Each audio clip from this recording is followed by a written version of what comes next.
नमस्कार. महाराष्ट्रातील विविध क्षेत्रातील बातम्या झटपट आपल्या मोबाईलवर पाहण्यासाठी लगेचच सबस्क्राईब करा राष्ट्रशक्ती लाईव्ह न्यूज आणि सोबत बेल आयकॉन प्रेस करायला विसरू नका. व्यासपीठावरील आमचे सर्व सहकारी, वेळ कमी मी सगळ्यांची नावं घेणार नाही. तसेच या ठिकाणी गादेगाव आणि गादेगाव पंचक्रोशीत उपस्थित असलेले सर्व शेतकरी बांधव, आज आपण बघतोय, आता सगळ्यांनीच सांगितलं आणि आपल्या सगळ्यांना माहिती आहे, या वर्षीचा गळाप हंगाम चालून आज 1500 जास्त दिवस झालेले आहेत.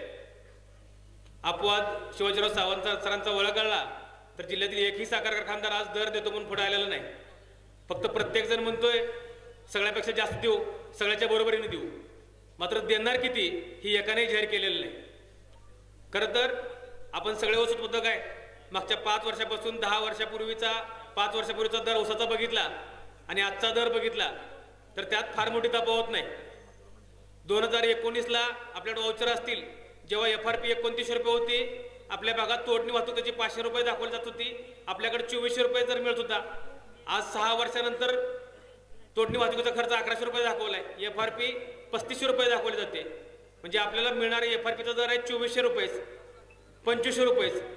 म्हणजे मागच्या 5 वर्षामध्ये आपली FRP वाढलेली शासन एका बाजूला सांगते, एका बाजूला कारखानदारांनी तोडणी वाहतूक वाढवली, शेतकऱ्याच्या हातात येणारी रक्कम वाढलेली नाही. आज 2019ला DAPचं पोतं 800 रुपयाला होतं, आज 2000 रुपयाला आहे. 1850ला होतं, मागच्या आठवड्यापूर्वीच 200 रुपयाने खात्याच्या किमती वाढलेत, सरासरी 150-200 रुपये वाढलेत. 19-19 घ्या, 10-26 घ्या, प्रत्येक खात्याच्या किमती वाढलेत. आज डिझेलचे खर्च वाढल्यामुळे ट्रॅक्टरच्या मागच्या किती वाढलेत. 1000 रुपयाला तास घेत होते, आज 2000 रुपये तास चाललंय, 2200 रुपये तासाला चाललंय रोटरायला. म्हणजे प्रत्येक गोष्टीत आपली महागाई किती वाढलाय, ऊसाचं उत्पादन खर्च किती वाढलाय याचा विचार भावना करायची गरज आहे. आज काल सोलापूर जिल्ह्यातील कारखानदारांची कलेक्टर ऑफिसमध्ये एक बैठक झाली प्रशासनाबरोबर. त्यातील आतील माहिती आहे, कारखानदार 2500 रुपयाच्या वर द्यायला तयार नाहीत. भावानो, तुम्ही विचार करा, आज जरी सावंत सरांनी 2800 रुपये सांगितले असते तर त्या कालच्या मीटिंगमध्ये सरांच्या नावाने वरडणारे आहेत किंवा ज्यांनी मागच्या वर्षी 3000 रुपये एकदम दिला म्हणून वरडणारे कालच्या मीटिंगमध्ये कारखानदार MD त्या ठिकाणी बघायला मिळाले.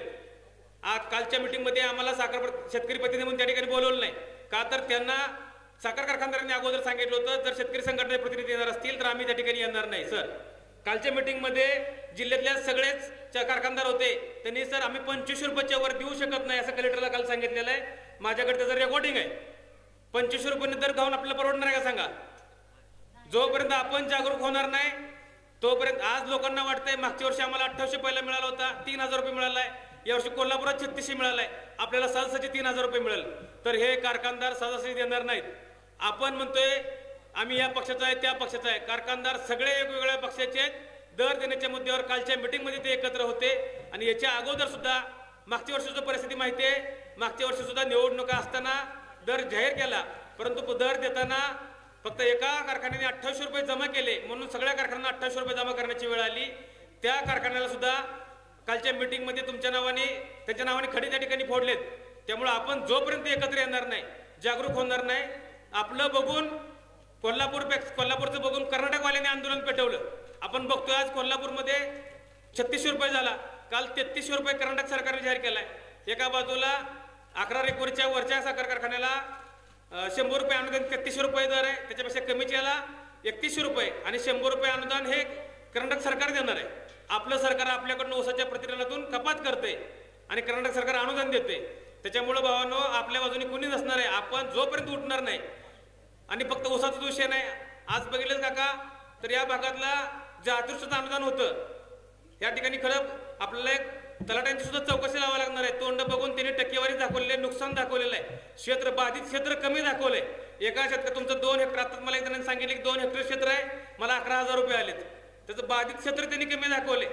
म्हणजे पूर्वी 33% नुकसान भरपाई दाखवली तर त्याला नुकसान भरपाई 100% मिळायची, पण यावर्षी प्रशासनाने तसं न करता 1 हेक्टर क्षेत्र असेल तर त्याचं बाधित 30 गुंठ म्हणजे तुम्हाला 2 हेक्टर दाखवले, 1 एकर असेल तर 30 गुंठ तुम्हाला बाधित दाखवले. त्याच्यामुळे अनुदानाची रक्कम कमी आली, ते सुद्धा विषय घ्यायला लागणार आहे.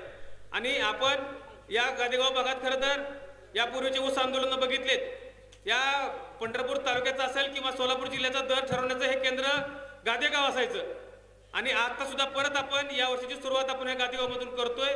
आणि आज मला सांगायचं इथून आज आपण गेल्यानंतर प्रत्येक शेतकऱ्याला सांगा, गावागावात सांगा की बाबा साखर कारखानदारांची मानसिकता नाही, आपण पुन्हा एकदा आंदोलन पेटवल्याशिवाय ज्या त्या कारखान्यावर आज आपण निवेदन देतोय बघतोय कारखानदार बोलायला तयार नाहीत, फक्त सांगतायत 2800 रुपये असो 2500 असो, कोणी एक रक्कम बोलायला तयार नाही. आता या भागात बघितलं एकही कारखानदार फक्त प्रत्येक जण म्हणतोय आम्ही ह्याच्याबरोबर, तुम्ही किती द्या आपल्या भागातल्या कारखानदाराबरोबर देऊ, त्याच्यापेक्षा जास्त देऊ. जास्त म्हणजे किती तुम्ही एक आकडा सांगा आम्हाला. मागच्या वर्षी आम्ही 3000 दिलाय, यावर्षी 3100 देतोय, यावर्षी 3200 देतोय, असं एक जण तरी सांगायला तयार आहे, कोणी सांगायला तयार नाही. त्यामुळे भावांना आपल्याला पुन्हा एकदा सांगतोय की आपण जोपर्यंत जागरूक होणार नाही तोपर्यंत आपण एकत्र येणार नाही, तोपर्यंत ऊसाचा कारखानदार दर जाहीर करणार नाहीत. आणि उद्यापासून आपल्याला निर्णय घ्यावा लागणार आहे. 4 स्वतः या ठिकाणी आपण ठराव करू, त्याच्यात 2-4 दिवसाची मुदत देता येईल आणि त्या मुदतीनंतर मात्र कारखानदारांनी जर दर जाहीर केला तर वेळ प्रसंगी आपल्याला टोळी थांबवावं लागणार आहेत, तोडी थांबवावं लागणार आहेत. एका बाजूला काय शेतकऱ्यांचं म्हणणं सचिन असं आहे की बाबा 100 टन ऊस गेला तर मला 2.5 लाख रुपये येतात. शेतकऱ्यांच्या सध्या बाकीच्या आर्थिक नाड्या सगळ्या थांबलेल्या आहेत, त्यामुळे कुठून पैसे येतात. आणि मागच्या 5-6 वर्षाचा विचार केला तर सुरुवातीला फक्त आपल्या ऊसाचे पैसे वेळेवर आलेत, नंतरच्या ऊसाचे पैसे वेळेवर येत नाहीत. ते काय येत नाही तर आपण संघटित होत नाहीत, त्यांना जाब विचारत नाही. त्यामुळं पुन्हा आपल्याला मूळ मुद्द्यावर यावं लागणार आहे. आपला ऊसाचा विषय असेल, MSCBचा विषय असेल, काही या भागातले असतील, संपूर्ण जिल्ह्यामध्येच सिंगल फेजचा एक विषय आहे. सकाळी 6 ते 9 लाईट बंद आहे. मी आजच एक निवेदन त्या ठिकाणी दिलंय की सकाळी 6 ते 9ची सिंगल फेजची लाईट जी आहे ते बंद करा. 9च्या नंतर म्हणजे 6 ते 9 बंद करताय ते न करता, कारण सकाळी 6 ते 9 वेगळे धाराचं दूध काढायचं टायमिंग आहे, दुधाच्या कडबाकोटीचं टायमिंग आहे, कडबा दुधाचे मशीन बंद राहतात. त्यामुळे हे चुकीचं टायमिंग आहे. सिंगल फेज वस्तीवरची लाईट आहेत त्या लाईट बंद न करता त्याचं टायमिंग तुम्ही 9च्या नंतर सिंगल फेजची लाईट लोड शेडिंग घ्या. म्हणजे असे बरेच मुद्दे आहेत भावांनो. आता या ठिकाणी बोलणार नाही, वक्ती भरपूर आहे, वेळ फार झालाय. या ठिकाणी मला यायला उशीर झाला, त्याबद्दल सगळ्यांची दिलगिरी व्यक्त करतो आणि सर्वांना सांगतो आपण उठल्याशिवाय, जागरूक झाल्याशिवाय यावर्षी साखर कारखानदार दर देणार नाहीत. आणि सहज 3000 दर शक्य आहे. आणि या वर्षी आत्ताच सांगितलं, मागच्या वर्षीचा साखरेचा दर, आत्ताचा साखरेचा दर काढा. आज त्यांचे टेंडर 3800 रुपये चाललेत. किरकोळ बाजारात साखर 4200 रुपयांनी चाललेली आहे. 5 वर्षापूर्वी साखर 3000 रुपयांनी होती, तेव्हा यांनी 2500-2000 रुपये दर दिले, आज 3800 रुपये. मग यांना दर देणं सहज शक्य आहे. त्याच्यामुळं आपण फक्त यांना मागितलं पाहिजे, भांडलो पाहिजे, एकत्र आलो पाहिजे. रडल्याशिवाय आई पाजत नाही हे आपल्या सगळ्यांना माहिती आहे.